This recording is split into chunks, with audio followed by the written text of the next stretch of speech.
नमस्कार मित्रों। आमतौर पर हम देखते हैं कि बहुत सारी विषम परिस्थितियाँ हमारी अपनों के द्वारा ही क्रिएट की जाती हैं, उत्पन्न की जाती हैं।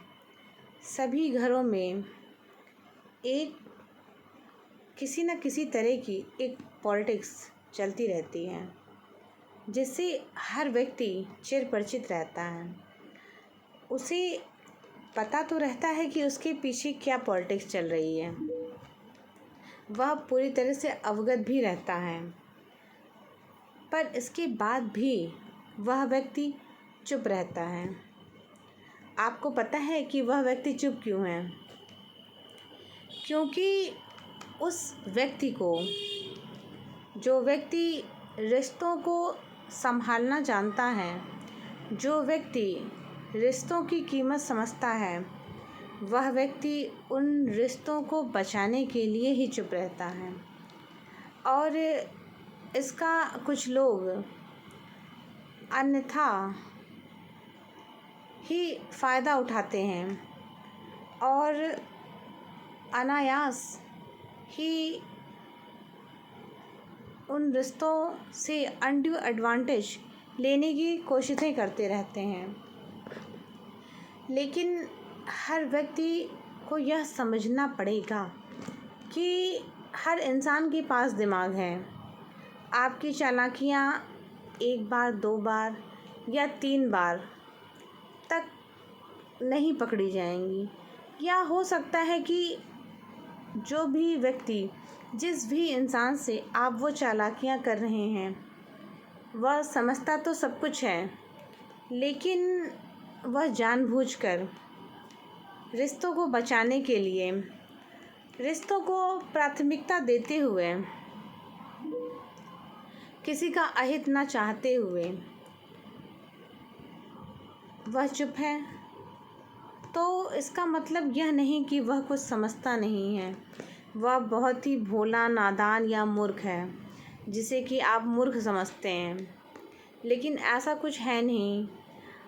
आज का समय, जिसे हम कलयुग कहते हैं, जिसे कि चतुर्युग के नाम से जाना जाता है, तो इस युग में यह समझने की ज़रूरत है कि जिसे आप भोला, नादान और मूर्ख समझते हैं, वह व्यक्ति भी बहुत सयाना है, लेकिन वह अपनी उदारता के कारण चुप है, न कि अपनी मूर्खता के कारण। कुछ लोग इसे उस व्यक्ति की मूर्खता समझते हैं कि यह व्यक्ति तो पागल है और मैं पूरी ज़िंदगी इसे पागल बनाता रहूँगा और मैं इसे ऐसे ही ट्रीट करता रहूँगा, क्योंकि यह व्यक्ति जाएगा कहाँ, लौट कर तो इसे मेरे पास ही आना है, इसे कहीं शरण मिलेगी नहीं। यह सभी बातें किसी भी रिश्ते में हो सकती हैं। यह पति पत्नी का रिश्ता हो सकता है, सास बहू का रिश्ता हो सकता है, देवरानी जेठानी का भी रिश्ता हो सकता है, ननद भाभी का रिश्ता हो सकता है। यह रिश्ता कोई भी हो सकता है, और हर घर में किसी न किसी रिश्ते में पॉलिटिक्स, जिसे कि राजनीति कहते हैं, यह पारिवारिक राजनीति होती है, जो हर घरों में चलती रहती हैं और छुपे तौर पर चलती है, जो कि बाहर तो दिखती नहीं, लेकिन अंदर ही अंदर न जाने कितनी खिचड़ी पक रही होती है। आम तौर पर हम देखते क्या, इनकी बुराई उनसे, उनकी बुराई इनसे। इन सब से हासिल कुछ नहीं होना है। आप सिर्फ अपनी एनर्जी वेस्ट करते हैं। आपको ज़रूरत है कि आप अपनी उस एनर्जी को, आप अपनी उस ऊर्जा को सही डायरेक्शन में चैनलाइज़ करें, सही वे में चैनलाइज़ करें।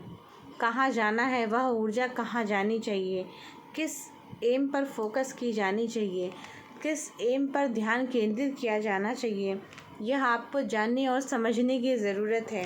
लेकिन आप व्यर्थ की अनर्गल बातों, व्यर्थ के वार्तालाप पर अपना समय व्यर्थ करते हैं और उसका सदुपयोग न करके उसका दुरुपयोग करते हैं।